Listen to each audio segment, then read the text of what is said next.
50,000 ಮತ್ತು 1 ಲಕ್ಷ ಮತ್ತು 15 ಲಕ್ಷ ಓಪನ್ ಮಾಡಿ ಅಂತ ಹೇಳಿ ಮನೆಯಲ್ಲಿ ಮಲಗಿದಂತ ಯಾರು ವೃದ್ಧರು ತಮ್ಮ ತಾಯಿಯಲ್ಲಿದ್ದಾರೆ ಅವ್ರನ್ನ ಎಬ್ಬಿಸಿ ಅಕೌಂಟ್ ಅನ್ನ ಓಪನ್ ಮಾಡಿದ್ರು. ಅವರಲ್ಲಿದ್ದಂತ 100-200 ರೂಪಾಯಿ ಯಾರೋ ಕೊಟ್ಟ ದುಡ್ಡು ದಿಂಬುನ ಅಡಿಯಲ್ಲಿ ಇದ್ದಂತ ದುಡ್ಡನ್ನ ತಂದು ಅಕೌಂಟ್ ಅನ್ನ ಓಪನ್ ಮಾಡಿದ್ರು. ಓಪನ್ ಮಾಡಿ ಏನ್ ಮಾಡಿದ್ರು? 5 ಪೈಸೆ ಬರಲಿಲ್ಲ.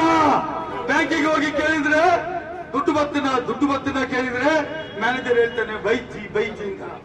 ಒಬ್ಬ ಮ್ಯಾನೇಜರ್ ಸಿಕ್ಕಿದ ನನಗೆ, ಇಲ್ಲ ಒಬ್ಬ ಮ್ಯಾನೇಜರ್ ಸಿಕ್ಕಿದ. ನಾನು ಕೇಳಿದೆ, ಏನು ಮ್ಯಾನೇಜರ್ ನೀವು ರಜೆ ಹಾಕಿದ್ರಲ್ಲ ಅಂದೆ. ಅಲ್ಲ ಮಾರಾಯ, ಈ ಮನೆಯಿಂದ ಬಂದು ದಿವಸ ಆಗಲು ಬಂದು ಟೇಬಲ್ ಅನ್ನ ಒಟ್ಟುದಲ್ಲಿ ಕೂತ್ಕೊಳ್ಳಿಕ್ಕೆ ಆಗುದಿಲ್ಲ.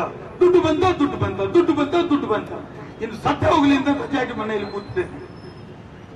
ಮತ್ತೆ ಒಂದು ದಿವಸ ನೋಟಿಸ್ ಬರ್ತದೆ. ಏನು ನೋಟಿಸು? ನೀವು ಹಾಕಿದ 500 ರೂಪಾಯಿ ನೀವು ಬ್ಯಾಂಕ್ ಆಪರೇಟ್ ಮಾಡದೇ ಇರುವುದರಿಂದ ಆ ದುಡ್ಡು ಚುಕ್ತ ಮಾಡಲಾಗಿದೆ. ಏನು ಮಾಡಲಾಗಿದೆ? ಚುಕ್ತ ಮಾಡಲಾಗಿದೆ.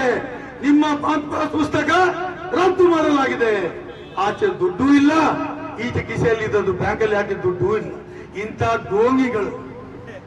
ಡೋಂಗಿಗಳು 2 ಕೋಟಿ ಉದ್ಯೋಗ ಇಲ್ಲ, 15 ಲಕ್ಷ ರೂಪಾಯಿ ಇಲ್ಲ, ಬ್ಯಾಂಕಿಗೆ ಹಾಕಿದ ದುಡ್ಡು ಇಲ್ಲ.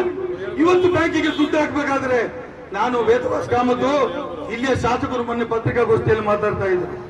ಕೇಂದ್ರ ಸರ್ಕಾರ ಕೊಡಬೇಕಾದ ಅನುದಾನ ಕೊಡ್ಲಿಲ್ಲ ಅಂತ ನಮ್ಮ ಮೇಲೆ ಹೇಳ್ತಾರೆ. ಹೌದಪ್ಪ, ನಾವು ಹೇಳ್ತೀವಿ.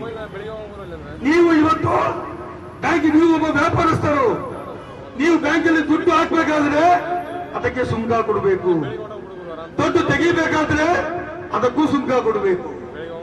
ದೊಡ್ಡದು ಬ್ಯಾಂಕಿನ ಅಕೌಂಟ್ ಅಲ್ಲಿ ಆಪರೇಟ್ ಮಾಡೋದಿದ್ರೆ ಅದಕ್ಕೂ ಸುಂಕ ಕೊಡಬೇಕು.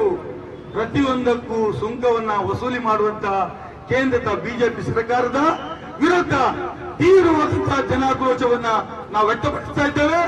ಏನಾದಿದ್ರೆ ಸಿದ್ದರಾಮಯ್ಯನವರ ಸರ್ಕಾರ, ಕಾಂಗ್ರೆಸ್ ಸರ್ಕಾರ ಇವತ್ತು ಈ ದೇಶದ ರಾಜ್ಯದ ಜನರನ್ನ ರಕ್ಷಣೆ ಮಾಡಿದೆ ಅಂತ ಮಾತನ್ನು ಹೇಳಿ, ಬೋಲೋ ಕಾಂಗ್ರೆಸ್ ಪಾರ್ಟಿ ಕಿ